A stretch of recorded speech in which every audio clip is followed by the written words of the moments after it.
guys, welcome back. Right off the bat, I just want to apologize for the audio.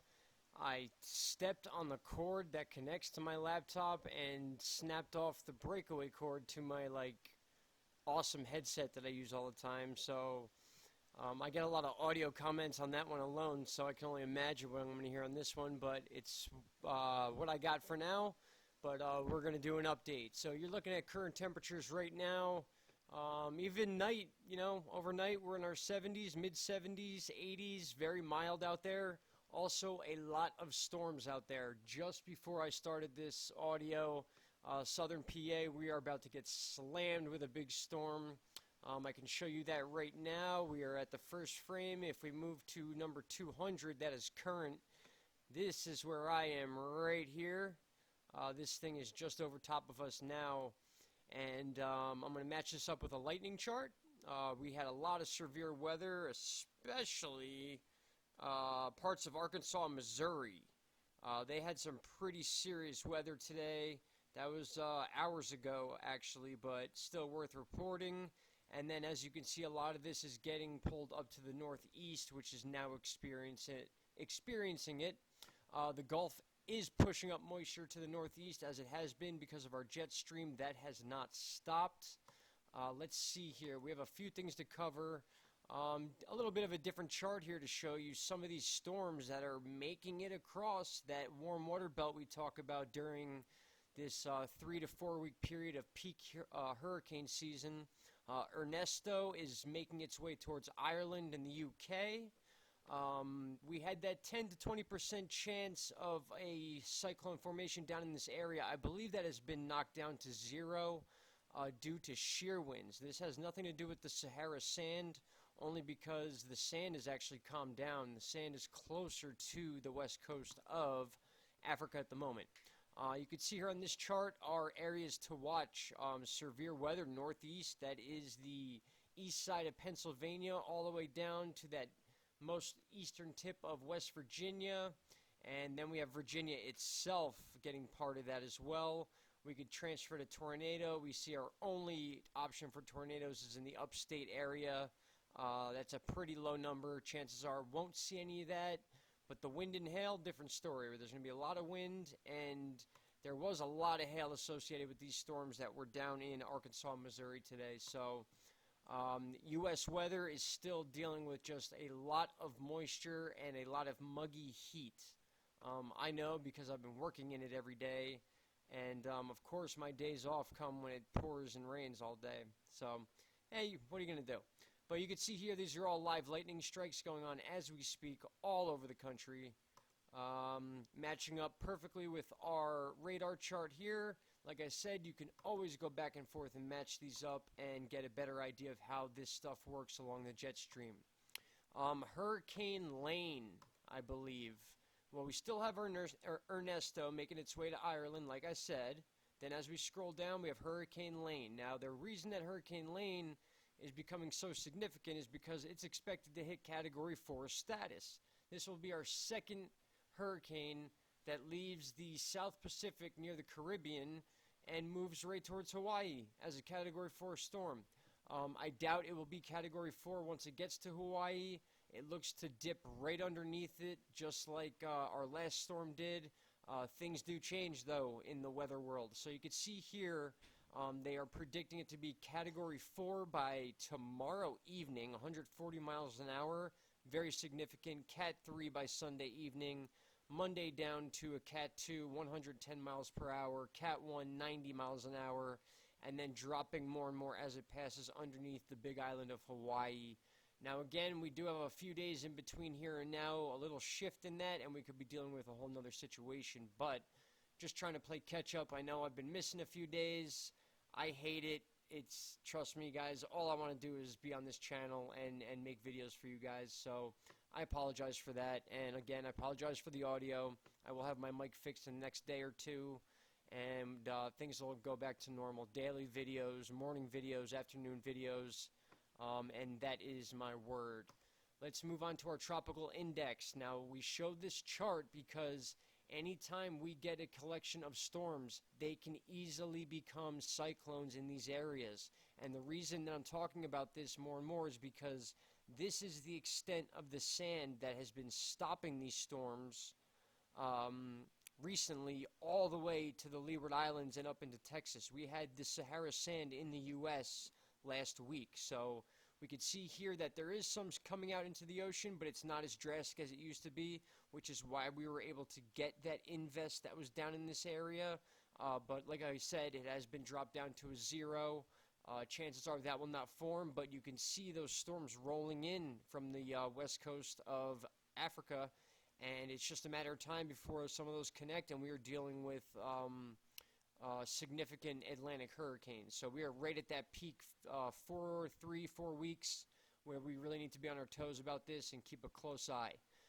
As far as Hurricane Lane goes, this is the Tropical Tidbits model showing exactly what we're going to be dealing with here. You can see why it reaches that Category 4 status. If I back it up here, excuse me, you could see those numbers changing. The pressure's changing from the 70s down to 75. We go to 70, then we're back up to the mid-70s, lower 70s. There's an 80 there, and then it slowly gets higher and higher as it passes underneath the island. The actual island itself causing a little bit of a hook from this storm if it does take this path. Again, any 8 to 12 hour period can cause a shift, and then everything changes after that. So on to, I think that's it. Oh, the last thing I wanted to talk about was the uptake in earthquakes we've been dealing with. Now, I have this in order of strength. They just so happen to be on the same day, 17, 17, 17, 17, 17. Lots of strong quakes, guys. 6.5 in Indonesia, and then Costa Rica had a 6.1 today. I brought up a picture from the last week of 6.0 and higher earthquakes.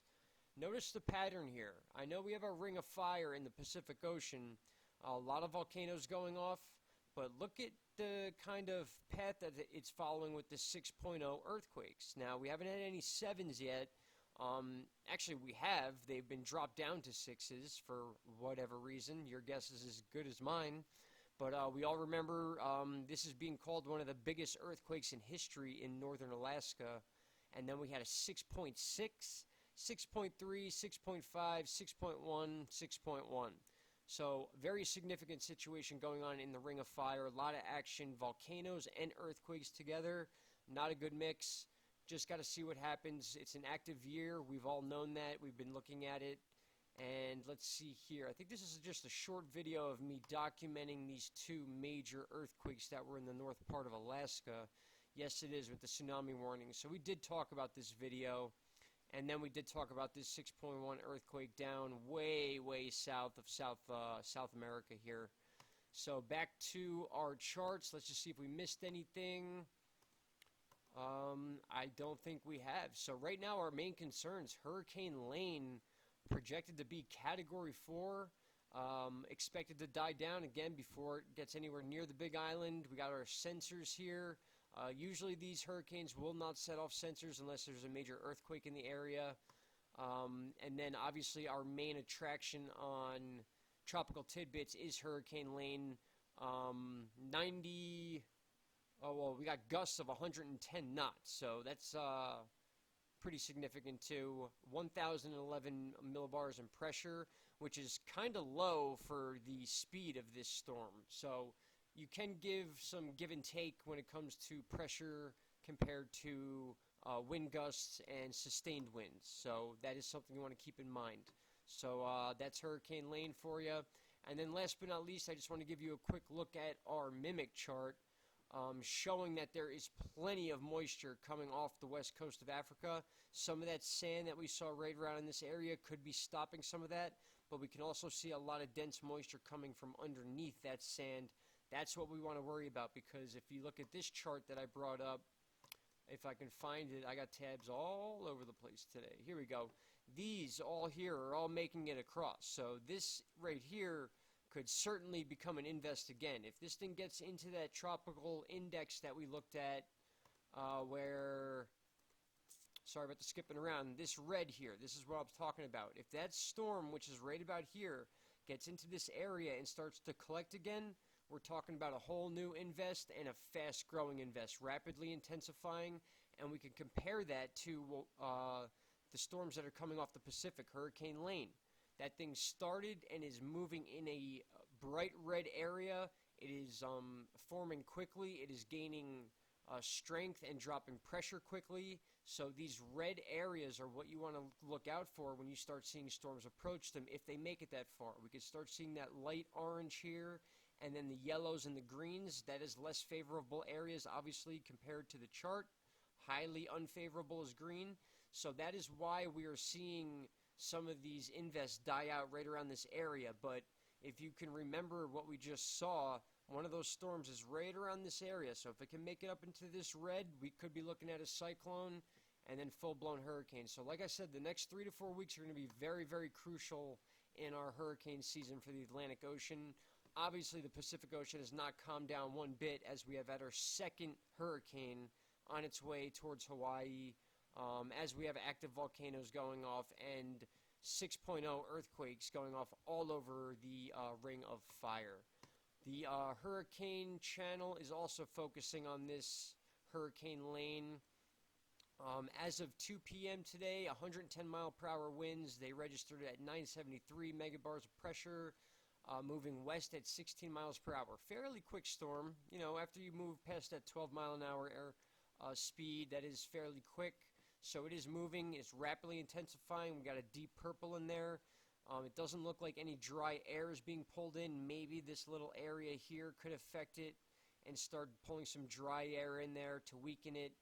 We just don't know yet. We need some more info. So that's about it, guys. I just wanted to touch base with you. I'll let you know everything is good. Sorry about the audio. Again, it will be handled. It will be fixed. And we will move on from there with our normal updates. So for those of you wondering what was going on, it's just been work. We've both been very busy, Caroline and I. And, you know, we love being on the channel with you guys. We love communicating and talking with you guys. And trust me, if we could do this full time, you know that that's exactly what we would be doing. So with that said, I'm going to say goodnight for tonight. Tomorrow morning, there will be a video. I'm getting back on that schedule. I don't care what it takes. So I hope you guys have a great night. Hope you enjoyed the update. Any questions or concerns, you know where to post them right down below. Thank you so much, guys. Talk to you tomorrow. Bye-bye.